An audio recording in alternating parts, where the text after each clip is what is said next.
चंद्रशेखर का कहना है कि कुंभ मेले में वही लोग जाएंगे जिन्होंने पाप किया है। चंद्रशेखर के मुताबिक महाकुंभ में उन्हें ही जाना चाहिए जिन्होंने पाप किया है।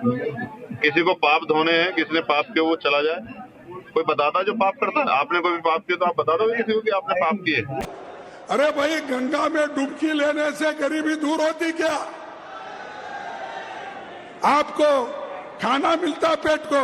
More than 11.5 crore people have taken a holy dip at the Triveni Sangam in the first 14 days of Mahakumbh. कुंभ से होगी 1.25 लाख करोड़ रुपए की आमदनी। कुंभ से 1.25 लाख करोड़ रुपए की आमदनी होगी। और कितने रोजगार होंगे? 6 लाख रोजगार। 6 लाख रोजगार होंगे कुंभ से। दूसरी रिपोर्ट, कुंभ से 2 से 4 लाख रुपए की आमदनी होगी। 2 से 4 लाख रुपए। और ये जो है बिजनेस ग्रुप से भारत के जो बिजनेस संस्थाएं उनके आकलन है। और भारत की जीडीपी 1% बढ़ेगी। माला बेचने वाली लड़की ने कहा मैं रोज 2 से 2.5 हजार रुपए कमा रही हूं। और 2 से 2.5 हजार का मतलब होता है कि वो 1 महीने के अंदर कितना कमाएगी? 1.25 लाख रुपए कमाएगी। और पूरे कुंभ में 2 लाख रुपए कमाएगी।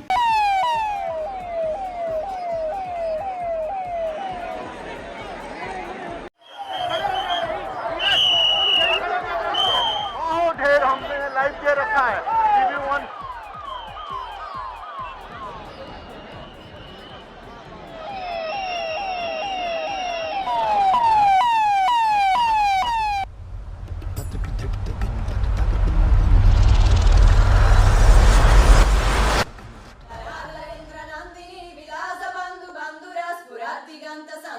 प्रमोदमान मानसे कृपाकटाक्ष धोरणी निरुद्ध दुर्धरापदीप चित्तिगंबरे मनो विनोद मेतु वस्तुनि जदाभुजंग पिंगल स्फुरत्तनामनि प्रभाकरंब कुंकुमद्रव प्रलिप्त दिग्वधो मुखे मदंत सिंधुर स्फुरत्व गुप्तरीय मेदुरे मनो विनोदमद्भुतं बिभर्तु भूत भर्तरी।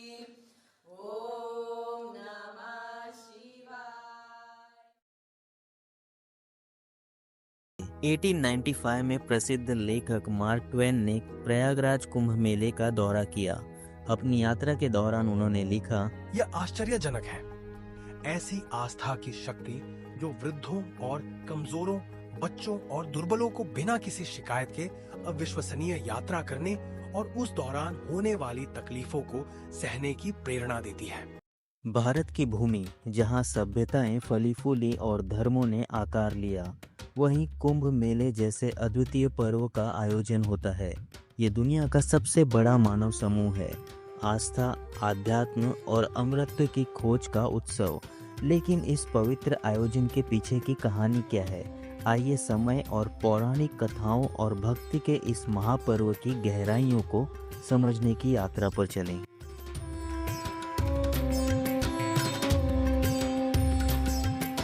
कुंभ शब्द संस्कृत में घड़ा या कलश को दर्शाता है, जबकि मेले का अर्थ है सभा या उत्सव।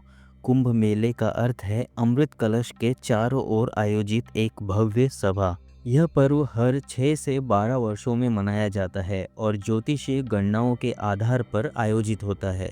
जब गुरु ग्रह का विशेष संयोग बनता है तो ये माना जाता है कि नदियों का जल आध्यात्मिक ऊर्जा से भर जाता है। इसे महसूस करने और अपने पापों से मुक्ति पाने के लिए लाखों हिंदू इन पवित्र नदियों में डुबकी लगाने आते हैं। कुंभ मेले की जड़ें हिंदू पौराणिक कथा समुद्र मंथन से जुड़ी हुई है। इस कथा के अनुसार देवताओं और असुरों ने अमृत यानी अमृतत्व का रस निकालने के लिए समुद्र का मंथन किया। जब अमृत का कलश निकला तो उसे पाने के लिए घोर संघर्ष हुआ। इस संघर्ष के दौरान अमृत की कुछ बूंदें धरती पर 4 स्थानों पर गिरी। प्रयागराज, हरिद्वार, उज्जैन और नासिक। यही स्थान कुंभ मेले के लिए पवित्र स्थल बने। कुंभ मेला, जिसे विश्व का सबसे बड़ा शांतिपूर्ण मानव समागम माना जाता है, सदियों से श्रद्धा और सम्मान का केंद्र रहा है। यह पर्व 1.5 महीने तक चलता है। हर दिन आध्यात्मिक गतिविधियों, धार्मिक अनुष्ठानों और पवित्र नदी में स्नान से भरा होता है। यह स्नान आत्मा को शुद्ध करने और जन्म मृत्यु के चक्र से मुक्ति पाने का प्रतीक है। कुंभ शब्द का उल्लेख प्राचीन वैदिक ग्रंथों में मिलता है, जहां यह जल या अमृत से भरे घड़े का प्रतीक है। यह शब्द ऋग्वेद, यजुर्वेद, सामवेद और अथर्ववेद में मिलता है। समय के साथ यह अवधारणा ज्योतिषीय मान्यताओं से जुड़ गई और कुंभ राशि और ग्रहों की चाल के आधार पर कुंभ मेले का आयोजन शुरू हुआ। कुंभ मेला केवल एक धार्मिक उत्सव नहीं है, यह भारत की सांस्कृतिक और आध्यात्मिक विविधता का उत्सव है। यह पर्व साधु संतों से लेकर सामान्य भक्तों तक सभी को एक ही आध्यात्मिक धागे में जोड़ता है। हालांकि कई हिंदू मानते हैं कि कुंभ मेला अनादिकाल से चला आ रहा है। इतिहासकार इससे सहमत नहीं है। कई इतिहासकारों का मानना है कि समुद्र मंथन की कथा और कुंभ मेले का संबंध बाद के काल में जोड़ा गया। प्रारंभिक वैदिक ग्रंथों और पुराणों में इस उत्सव का स्पष्ट उल्लेख नहीं मिलता, लेकिन यह विवाद इस पर्व की महत्वता और इसके प्रति लोगों की श्रद्धा को कम नहीं करता। आधुनिक युग में कुंभ मेला एक प्रशासनिक चमत्कार बन गया है। लाखों लोगों के लिए अस्थायी शहरों का निर्माण, स्वास्थ्य सेवाओं और सुरक्षा का प्रबंध, यह सब मानव संगठन और धैर्य का परिचायक है। लेकिन इस सब के बीच यह पर्व अपने आध्यात्मिक अनुभव को केंद्र में रखता है। कुंभ मेला केवल एक पर्व नहीं है, यह आस्था की अनंत यात्रा, प्राचीन परंपराओं का सम्मान और विविधता में एकता का प्रतीक है।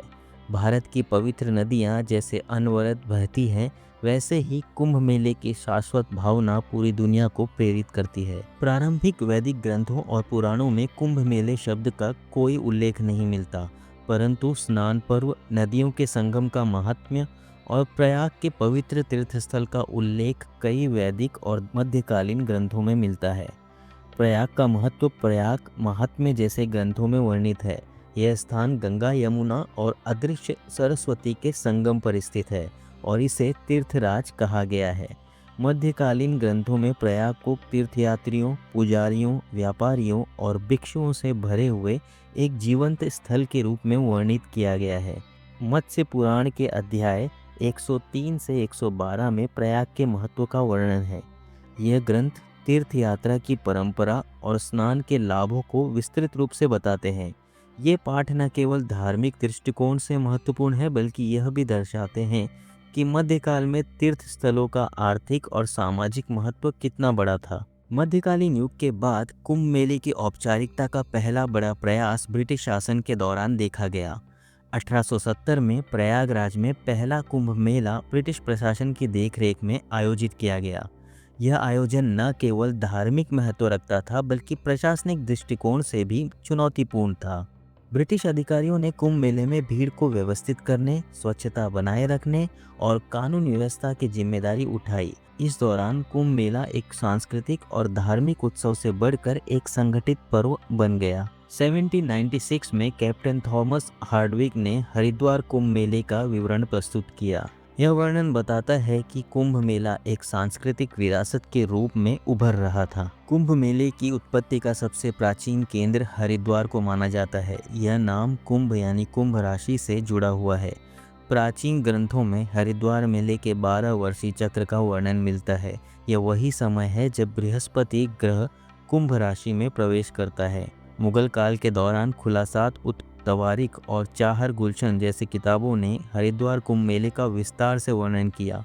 इन किताबों में 12 साल पर आयोजित होने वाले इन मेलों को कुंभ मेला कहा गया, जबकि अन्य स्थानों पर आयोजित स्नान पर्व को इस नाम से संबोधित नहीं किया गया। प्रयागराज का महत्व भी उतना ही प्राचीन है, जहां गंगा, यमुना और अदृश्य सरस्वती का संगम है।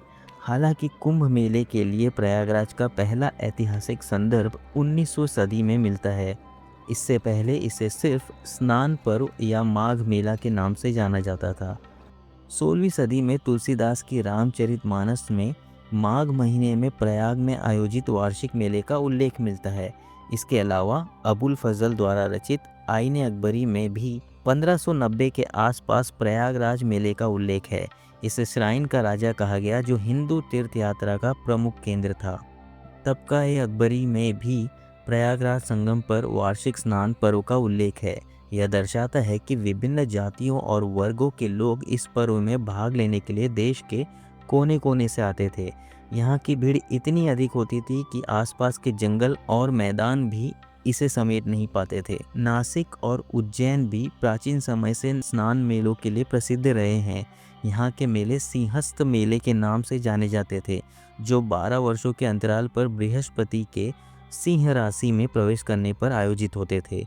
हालांकि इन मेलों को कुंभ मेला कहने का उल्लेख 19वीं सदी से पहले नहीं मिलता और महाकुंभ और अर्धकुंभ जैसे शब्द भी आधुनिक युग में लोकप्रिय हुए हैं। इतिहासकार जेम्स लॉकेटफेल्ड के अनुसार कुंभ मेला शब्द और इसके ऐतिहासिक प्रमाण प्रारंभिक भारतीय ग्रंथों में नहीं मिलते, परंतु स्नान पर्व और हिंदू तीर्थयात्रा की परंपरा का उल्लेख प्राचीन काल से मिलता है। ब्रिटिश शासन के दौरान कुंभ मेले को एक संगठित स्वरूप दिया गया। ईस्ट इंडिया कंपनी ने इन मेलों को नियंत्रित करने की कोशिश की, क्योंकि ये मेले न केवल धार्मिक बल्कि आर्थिक और राजनीतिक दृष्टि से भी महत्वपूर्ण थे। कुंभ मेले का एक और पहलू यह है कि हिंदू धार्मिक स्वतंत्रता और संस्कृति का प्रतीक है। अखाड़ों और साधुओं ने न केवल धर्म की रक्षा की बल्कि समाज और संस्कृति के विकास में भी योगदान दिया। कुंभ मेले की सबसे अनूठी परंपरा अखाड़ों का प्रदर्शन है। 18वीं सदी तक अखाड़े कुंभ मेले का एक प्रमुख हिस्सा बन चुके थे। ये अखाड़े न केवल धार्मिक संस्थाएं थीं बल्कि योद्धा सन्यासियों के संगठित समूह थे, जो धर्म की रक्षा के लिए हर समय तैयार रहते थे। भारत में कुल 13 प्रमुख अखाड़े हैं, जिनमें 7 शैव परंपरा के, 3 वैष्णव परंपरा के और 3 सिख परंपरा के हैं। इनका संगठन और नेतृत्व धर्म रक्षा के लिए अद्वितीय है। 17वीं और 18वीं सदी के दौरान अखाड़ों के बीच संघर्ष तीव्र हो गया। इनमें स्नान के क्रम और अधिकार को लेकर झड़पें होती थी। 1760 में हरिद्वार कुंभ मेले में शैव गोसाई और वैष्णव बैरागियों के बीच हिंसक संघर्ष हुआ, जिसमें सैकड़ों लोग मारे गए। 1789 में नासिक कुंभ मेले में शैव और वैष्णव अखाड़ों के बीच विवाद इतना बढ़ गया कि लगभग 12,000 सन्यासी मारे गए। स्नान का क्रम इन अखाड़ों के लिए प्रतिष्ठा और आधिकारिकता का प्रतीक था।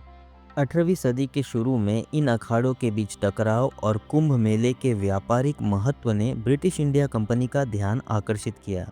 ब्रिटिश प्रशासन ने अखाड़ों के लिए स्नान का क्रम तैयार किया और व्यवस्था को सुचारू बनाने के लिए कैंप और व्यापारिक स्थान बनाए। 1947 के बाद कुंभ मेले की व्यवस्था का जिम्मा राज्य सरकारों ने संभाल लिया। आज ये मेले न केवल धार्मिक बल्कि सांस्कृतिक और आर्थिक दृष्टि से भी महत्वपूर्ण बन चुके हैं। आधुनिक युग में अखाड़े कुंभ मेले का मुख्य आकर्षण बने हुए हैं। यह न केवल धार्मिक शिक्षाओं का प्रचार करते हैं बल्कि समाज में आध्यात्मिक जागरूकता भी लाते हैं। आज कुंभ मेला केवल भारत का नहीं बल्कि पूरी दुनिया का सांस्कृतिक पर्व बन चुका है। लाखों श्रद्धालु विदेशी पर्यटक इस मेले में भाग लेते हैं, जो भारतीय परंपरा और संस्कृति की अद्वितीय झलक प्रस्तुत करता है। कुंभ मेले में केवल साधु संत या श्रद्धालु ही नहीं आते थे बल्कि व्यापारियों का विशाल जमावड़ा होता था। यहाँ भारत के दूर दराज के इलाकों से व्यापारी आते थे। साथ ही बुखारा, काबुल, तुर्किस्तान, अरब और फारस से घोड़े और अन्य सामान बेचने वाले व्यापारी भी शामिल होते थे। रात होते ही नदी किनारे दीप जलते, आतिशबाजी आसमान में छा जाती और एक अद्भुत दृश्य उपस्थित होता। श्रद्धालु अपनी आस्था के प्रतीक दीपों को नदी में प्रवाहित करते, जो आस्था और उत्सव का संगम बन जाता।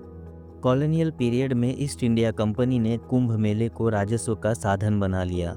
श्रद्धालुओं पर तीर्थ कर लगाया गया, जो उनकी औसत मासिक आय से अधिक था। इसके कारण मेले में भाग लेने वाले लोगों की संख्या में भारी गिरावट आई। 1838 में लॉर्ड ऑकलैंड ने तीर्थ कर को समाप्त कर दिया, जिससे बड़ी संख्या में श्रद्धालु दोबारा मेले में भाग लेने लगे। 1399 में तैमूर की सेनाओं ने हरिद्वार कुंभ मेले में जमा तीर्थयात्रियों पर क्रूर हमला किया।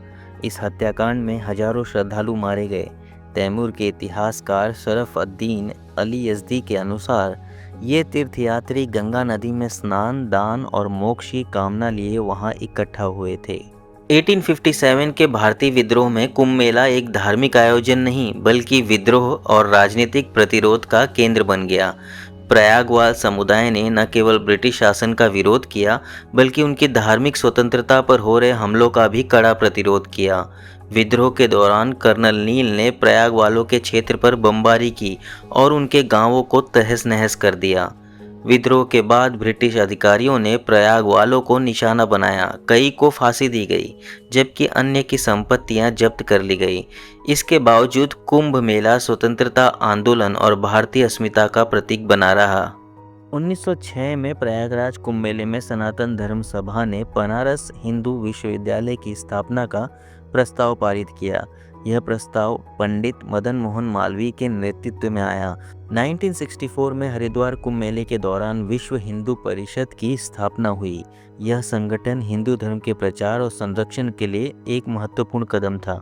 1885 में प्रयागराज कुंभ मेले में उस समय विवाद खड़ा हुआ जब एक मुस्लिम प्रशासक हुसैन ने मेले का प्रबंधन संभाला। उसने यूरोपीय मेहमानों के लिए नावों पर नृत्य, शराब और गोमांस के आयोजन किए। ये घटना धार्मिक आस्था और कॉलोनियल प्रभाव के टकराव का प्रतीक बन गई। इतिहास के इन उतार चढ़ावों के बावजूद कुंभ मेला आस्था, एकता और भारतीय संस्कृति का सबसे बड़ा उत्सव बना रहा। यह न केवल धार्मिक बल्कि सामाजिक, राजनीतिक और सांस्कृतिक रूप से भी अनमोल है। कुंभ मेला जो कभी लाखों श्रद्धालुओं को आकर्षित करता था, आज करोड़ों की भीड़ का गवाह बन चुका है। समय के साथ इसका पैमाना और महत्व बढ़ता गया है। इतिहास में 1796 और 1808 के कुंभ मेलों में 20 से 25 लाख तीर्थयात्रियों के शामिल होने का उल्लेख मिलता है। 19वीं सदी में जब अकाल, हैजा और प्लेग ने ब्रिटिश भारत को जकड़ लिया था, तब तीर्थयात्रियों की संख्या घटकर 3 से 4 लाख तक ही रह गई थी। विश्व युद्ध के दौरान ब्रिटिश सरकार ने कुंभ मेले पर प्रतिबंध लगा दिया था। इसके साथ ही जापान द्वारा बमबारी और नरसंहार की अफवाहों ने भी लोगों को रोक दिया। नतीजतन 1942 का कुंभ मेला ऐतिहासिक रूप से सबसे कम भीड़ वाला रहा। भारत की स्वतंत्रता के बाद कुंभ मेले ने नए आयाम छुए। 1954 में अमावस्या के दिन 50 लाख श्रद्धालु पहुंचे, जबकि 1977 में यह संख्या 1 करोड़ और 1989 में 1.5 करोड़ हो गई। 1820 में हरिद्वार कुंभ मेले में भगदड़ से 485 लोगों की मृत्यु हुई। इस त्रासदी ने ब्रिटिश इंडिया कंपनी को हरकत में ला दिया। उन्होंने नए घाटों का निर्माण, सड़कों का चौड़ीकरण और भीड़ प्रबंधन के लिए कदम उठाए। 1954 के प्रयागराज कुंभ मेले में 500 से अधिक लोगों की मौत हुई, जो इतिहास की सबसे भीषण भगदड़ों में से एक थी। इसके बाद 1986 में भी 50 लोगों की जान गई। हर त्रासदी ने बेहतर प्रबंधन के लिए प्रेरित किया, लेकिन भीड़ का नियंत्रण हमेशा एक बड़ी चुनौती रहा। इस साल महाकुंभ 2025 के दौरान भी विशाल भीड़ के कारण एक दुर्भाग्यपूर्ण घटना घटी। जब लाखों लोग संगम में स्नान करने उमड़े, तभी अचानक भगदड़ मच गई। यह घटना तब घटी जब कुछ श्रद्धालु आगे बढ़ने की जल्दी में धक्का मुक्की करने लगे, जिससे अफरा तफरी फैल गई। इस भगदड़ में लगभग 30 लोगों की जान चली गई और कई लोग घायल हो गए। भगदड़ की इस दुखद घटना ने कुंभ मेले में सुरक्षा उपायों के महत्व को और अधिक उजागर कर दिया है। हालांकि श्रद्धालुओं की आस्था और कुंभ मेले की भव्यता के आगे ये कठिनाई भी उन्हें रोक नहीं पाई। अगले दिन फिर से लाखों भक्त उसी श्रद्धा और विश्वास के साथ संगम में स्नान करने पहुंचे।